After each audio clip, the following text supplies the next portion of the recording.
بخاری شریف میں حدیث ہے کہ نبی علیہ السلام نے خودکشی کی کوشش کی. کیا یہ حضور علیہ السلام کے بارے میں گستاخی نہیں ہے؟ نعوذ باللہ. دیکھیں میں نے بھی کسی زمانے میں یہ جذبات میں آ کے بول دیا تھا کہ یہ گستاخانہ بات ہے. رجوع کر لیا. اور رجوع کس طرح کیا کہ کہتا کہ وہ میرے بھی منہ سے جذبات میں نکل گیا تھا. یعنی ایک چیز کو گستاخی قرار دے رہا ہے، اور کس طرح جذبات میں نکل گیا. حالانکہ جذبات والی کوئی نہیں، اچانک ہو گیا. باقاعدہ اس نے کلپ ریکارڈ کروایا ہے، باقاعدہ سوال بنایا اور سوال بنا کے اس کا باقاعدہ جواب دیا، پوری تفصیل کے ساتھ جواب دیا. اور اس کو بالالتزام اس نے بالقصد اس کو گستاخی کہا. اور اب چونکہ بالکل جواب سے تہی دامن ہو چکا تھا، تو اب کہتا ہے کہ وہ میرے بھی منہ سے جذبات میں نکل گیا.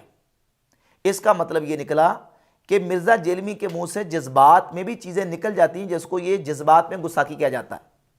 جذبات میں یہ توہین رسالت قرار دے دیتا ہے. اچھا تمہارے منہ سے وہ جذبات میں نکل گیا اور اب تم نے اس سے رجوع کر لیا. 4 سال تک مرزا جیلمی اس واقعے کو رسول اللہ کی توہین اور گستاخی کہتا رہا.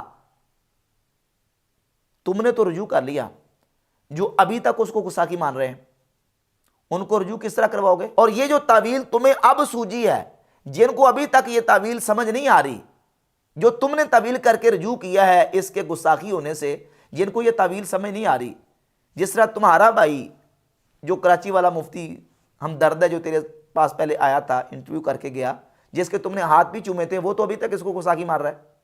اور دیگر جتنے لوگ ہیں اس کو گستاخی مار رہے ہیں، ان کا کیا کرنا ہے؟ تمہارے وہ فتوے تو ان کے کام آئیں گے کہ گستاخی ہے، نکال دو، جلا دو، آگ لگا دو.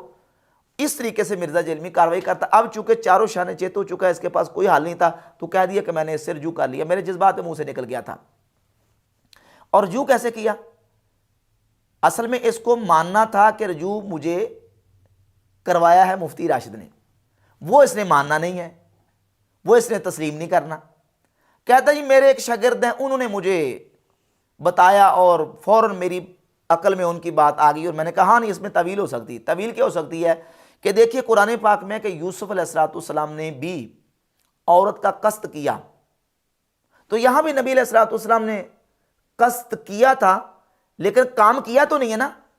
حالانکہ اس واقعے کے اندر موجود ہے کہ رسول اللہ علیہ السلام نے اپنے آپ کو پہاڑ سے گرانے کا ارادہ فرمایا، اور جناب جبریل علیہ السلام آ کے حضور کو روک دیتے تھے. یہاں تو کوشش کی ہے، کوشش کی کا ذکر ہے. اور وہاں ہے کہ حضرت یوسف علیہ السلام قصد کر لیتے، لولا الرآ برہان ربہ، اگر اپنے رب کی برہان نہ دیکھتے تو قصد کر لیتے. تو یوسف علیہ السلام نے تو اپنے رب کی برہان دیکھی، لہذا قصد نہیں کیا. اور یہاں قصد کیا، تو دونوں واقعات ایک جیسے کیسے ہو گئے؟ اس دوسرے واقعے سے تم جو نا وہ کس طریقے سے اس کو ڈیفینڈ کر سکتے ہو؟ جو مرزا جیلمی نے تعویل کی ہے، وہ تعویل بھی مرزا جیلمی کی اس واقعے کے حوالے سے بان نہیں پڑی. تو بہرحال اس کو اس نے گستاخی مانا. اور اس کے علاوہ ایک اور کتاب اس کے سامنے پڑی ہوتی ہے، مشکات المصابیح، بالکل ٹیبل پہ سامنے رکھی ہوتی ہے. مشکات المصابیح میں ایک روایت ہے، من تعزى بعزاء الجاہلیت فاعدوہ بہن ابی ولا تکنو، جو جاہلیت کے نسب پہ فخر کرے تو اسے کہو کہ اپنے باپ کا اعلیٰ تناسل کاٹ کے منہ میں رکھ لے اور کنایا نہ کرو. یہ مشکات المصابیح کے اندر روایت موجود ہے، اور یہ امام بخاری بہن ابی کے لفظوں کے علاوہ الادب المفرد میں لے کے ہے، اور امام احمد ابن حنبل مسند احمد ابن حنبل میں لے کے ہے. اس روایت کے بارے میں جو کہ مشکات المصابیح کے اندر موجود ہے، ناصر الدین البانی نے سلسلۃ احادیث صحیحہ میں اس کو صحیح قرار دیا، اور وہابیوں کے درجن کے قریب علماء کے حوالے پیش کر سکتا ہوں جنہوں نے اس روایت کو صحیح قرار دیا ہے. مرزا جرمی اس کے بارے میں کہتا کہ اس روایت کو صحیح مانے اور بے ایمان ہو جائے، یہ رسول اللہ صلی اللہ علیہ وسلم کی توہین ہے، یہ روایت اللہ کے نبی کی گستاخی ہے. مسند امام احمد اور الادب المفرد کہ نبی صلی اللہ علیہ وسلم نے فرمایا جو شخص اپنے نسب پر فخر کرے اس کو کہو کہ اپنے باپ کا عضو تناسل کاٹ کے اپنے منہ میں رکھ لے. اور یہ بات کنائے سے نہ کرنا، ڈائریکٹ بات کرنا. اس حدیث کو احمد بن حنبل نے ضعیف تو کوئی نہیں کہا ہوا، سند نقل کر دیا، حکم کوئی نہیں لگایا ہوا. تو مانے بے ایمان ہو جائے اس حدیث کو مان کے. اچھا مشکات المصابیح میں تو یہ گستاخی آ گئی، اور امام خطیب تبریزی نے اس کو ذکر کیا. مشکات المصابیح کو تم انسائکلوپیڈیا قرار دیتے ہو حدیث کا، امام تبریزی نے اس کے بارے میں ایک آدھا لفظ بھی نہیں لکھا کہ یہ گستاخی ہے، توہین ہے۔ ہاں زبیر علی زئی نے اس کو ضعیف بعد میں لکھا ہے، البتہ ناصر الدین البانی نے اس کو صحیح قرار دیا ہے۔ جو صحیح مانے وہ اپنے ایمان کا بیڑا گر کر لے، تو اس کو صحیح مان کے ناصر الدین البانی نے اپنے ایمان کا بیڑا گر کر لیا ہے، کیونکہ اس نے اس کو صحیح مانا ہوا ہے۔ اور درجن کے قریب بھی علماء کے حوالہ جات موجود ہیں کہ انہوں نے اس حدیث کو صحیح مانا ہوا ہے۔ اور یہ کس میں موجود ہے؟ مشکات المصابیح کے اندر موجود ہے، جو تیرے ٹیبل کے اوپر پڑی ہوتی ہے۔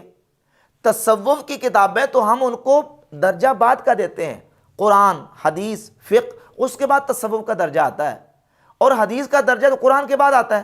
اور وہ کتابیں جو تم نے اپنے ٹیبل پہ رکھی ہوئی ہیں، ان کتابوں کے اندر وہ واقعات موجود ہیں، وہ حدیثیں موجود ہیں جن کو تم رسول اللہ صلی اللہ علیہ وسلم کی گستاخی قرار دے چکے ہو۔ تو معلوم ہوا کہ مرزا جیلمی کے مطابق قرآن مجید کے بعد احادیث کی کتابوں کے اندر سب سے پہلے گستاخانہ واقعات موجود ہیں۔ تو تصوف کی کتابوں کے حوالے سے ہمارا منہج بالکل واضح ہے کہ قرآن و سنت کے مقابلے میں اگر تصوف کی کتاب کے اندر کوئی چیز آ جاتی ہے تو وہ ہمارے ہاں بالکل حجت نہیں ہے، ہم اس کو دلیل نہیں بناتے۔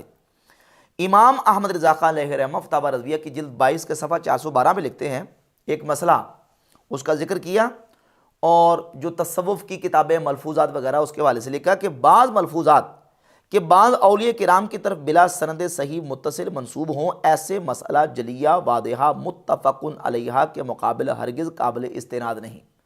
یعنی ایک مسئلہ بالکل واضح ہے، قرآن و سنت سے ثابت ہو گیا، اس کے مقابلے میں اگر ملفوظات کی کتابوں کے اندر کوئی بات آ جاتی ہے تو وہ ہرگز قابل حجت نہیں ہے، دلیل نہیں ہے۔